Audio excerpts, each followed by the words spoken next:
Hey, it's Kate here, and today I wanted to talk about a topic that I know will probably get some hate, specifically from those that feel called out about this subject.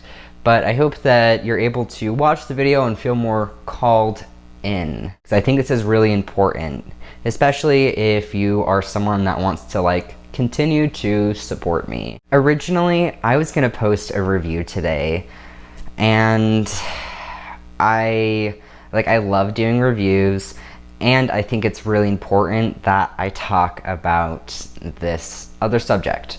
I'm sure you can already tell this is a different type of video than you're used to. I'm usually a lot more upbeat and saying a bunch of jokes and doing bits, and I'm sure I just can't help myself and maybe some bits and jokes will slip out. Today is a lot more of a serious topic. And yes, I am shirtless for a reason.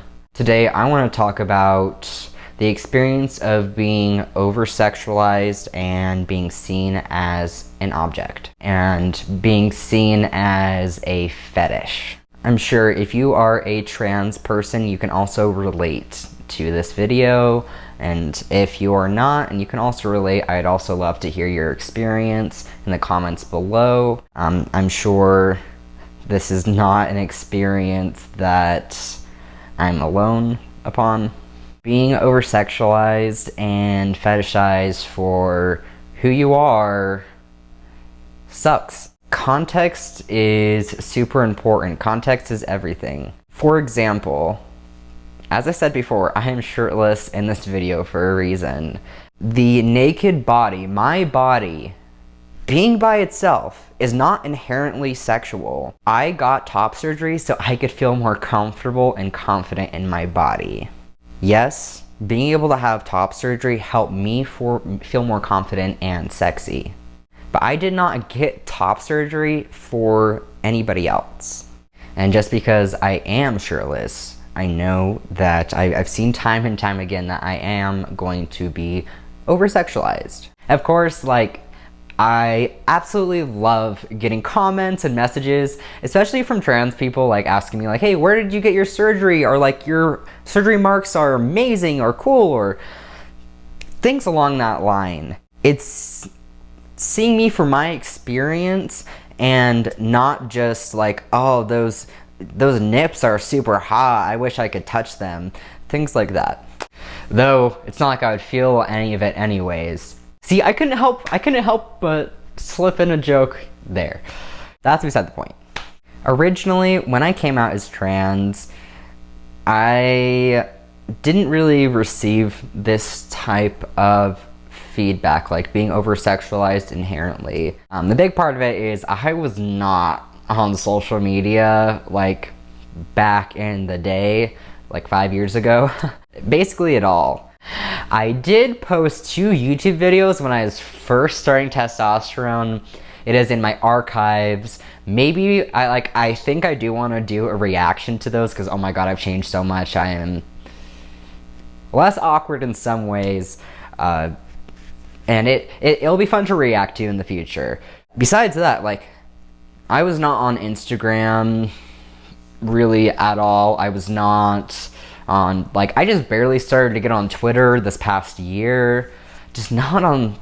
I wasn't really getting a lot of that feedback. After I got top surgery about 3-ish years ago, when I started actually post online a lot more, starting out with doing things like posting on Instagram and showing my scars. I remember I started out a lot more spicy though. I would post pictures of myself in my underwear and things along that line. And a big part of why I was posting is for the first time in my life, I actually felt confident in my body, which was amazing. And being able to actually experience that, being able to have an authentic true joy when I am able to look down is amazing.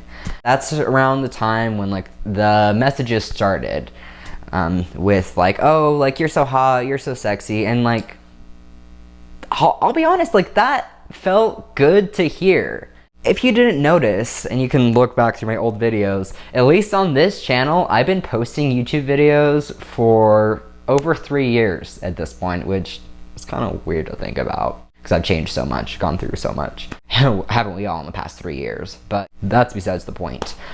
I started out with like getting more and more of those comments. And before I started to talk about sexual education at all or doing reviews on my channel, I was a lot more like vlog style, do a little bit of fitness, and I started talking about like my hip dysphoria, eye dysphoria, things like that. I knew how important reviews, talking about like Packers, STPs, things like that, that Packers and STPs are not inherently sexual, but they get sexualized, and why a lot of my Packer videos that are not sexual get restricted, like get demonetized, get restricted to where anyone under 18 can't see the reviews, even though there's nothing inherently sexual about the Packers. When I even started to post that type of thing, I was like, okay, this is like a little different, but it's still like, how many people were responding, like trans people being like, oh, like, thank you so much for posting this, because I know, like, will this product work for me? Because I used to do that all the time on YouTube, but there's still not a lot of people talking about their different experiences, because everybody's bodies are different. So I started to post more and more, and I started to feel empowered enough to talk more about sexual education, especially through some of my experiences. If you've been on my channel for a while, I'm sure you've been able to see at least some of my most popular videos talking about like more around the sexual education topics, like how to top with what you got, like how to penetrate someone with like your bottom growth. I did not see that, like, nowhere online at that time I saw people talking about being able to do that, and the gender euphoria that I got after doing like topping with what I got was crazy insane. Like, I felt so good. Like, this is my tiny penis, it was great. Or talking about like how to be a better bottom in different situations if you're a trans person, being able to feel good about that, and maybe like how to talk about your like how to discuss your parts, how to feel most confident in your body if you're naked, and the wide variety of sexual education topics that I've talked about. I knew in the back of my mind, like, okay, once I start talking about sexual education, I'm going to get more people that are probably just going to see me as a sexual being. The more visibility that I get, whether it is through YouTube or Instagram, the more different types of people that are gonna like see my content. And when I started to post the sexual education things, it's still very, very niche, where I would still get a lot of, like, most 95% of the messages that I would get would just be like, thank you for letting me know about this, or like even small things like a heart, a thumbs up, or just people talking about how being able to talk with what they got has like changed their whole sexual experience, which that's one of my favorite things that I hear. But also, the more people that see my videos, and especially those that are going to my Packer reviews just to try and get some sexual gratification off of, like, that is why those videos get restricted, because people are going in with the intent of trying to get something sexual out of it, even though like Packer videos are not sexual. And if you are a trans person, I'm sure you do already experience, even if it is like you don't have a presence online, I'm sure you experience being sexualized just because you are trans, and othered because you are trans. What made me decide to do today's video is, I think it was kind of a buildup of how I kept getting more and more videos age restricted that had nothing to do with sex. And I'm sure you've been able to see, I lost my YouTube partnership program for a couple months because of this fact, which sucked. A big part of it is when, like, there are trans kids that need to see, like, for Packer videos, if that type of thing might work for them. And it makes me sad that because of certain people going into the videos with a intent that I'm not wanting them to intend. It takes away from people that like actually need the product. There's a lot of moving parts to this video, but it all comes down to not being seen really as a person. What truly inspired me to do today's video is an Instagram post that I decided to post. I have cut down being on Instagram substantially, but I decided like there are a few people that I basically only talk to them through Instagram, and I miss those connections.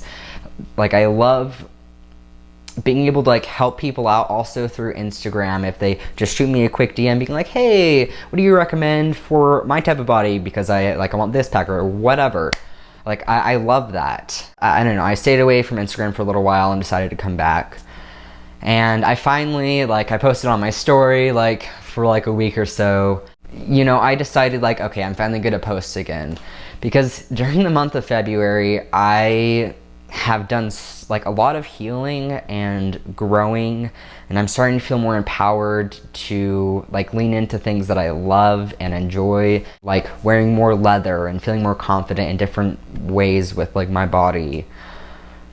And I posted on Instagram with a few different pictures of me wearing leather, and one with me and my puppy Sweetheart, a few things like that. I just had a really great month, and I was really excited to share things that were going on. Within a couple hours, I received a good handful of messages from people telling me about how much they wanted to do things to me, like how much they wanted to touch my nips, how much they wanted to have sex with me.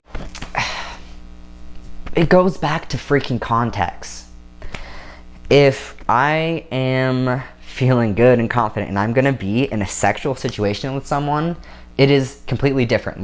I am more than happy to be sexualized because it is a sexual situation. It just sucks because I am so much more than just being trans. I am so much more than a sexual educator. And most of all, I am so much more than someone to fantasize and fetishize and sexualize and not being seen as a person. I have thoughts, I have feelings, I have things that I am excited for, I have passions, and it sucks that I have, part of me losing some of my passion for sexual education was because I was starting to be seen as just an object. I am not an object. I am a person. And I love teaching sexual education. I love helping people feel more confident in their bodies and learn these different things about themselves. And even away from the sexual education, the sexual education is part of my channel, but if you look at my videos, it's not that big of a part, maybe a fourth of my videos. A lot more overall. I usually just am doing reviews with Packers, STPs, talking about dysphoria, some of my other trans experiences. I even used to do a lot more fitness content. You know, and I want to clarify, I still really appreciate all the kind words that I have received, that that y'all have said. It feels very different from getting a bunch of messages with unsolicited dick pics and people going in depth, talking about what they want to do to me, when I don't even know these people. I haven't had more than one conversation with these people, and I received a big handful, besides the fact that I get YouTube comments about it pretty consistently. If you feel called out by this video, I want to try and call you in, because whether you have done this to a trans person, to a person who experiences disabilities, to a person of color, fetishizing people and just seeing them for this specific trait, it's dehumanizing. Like, let's stop dehumanizing each other. We're all people. No one's better than anyone else. We're all just trying to figure it out on this planet.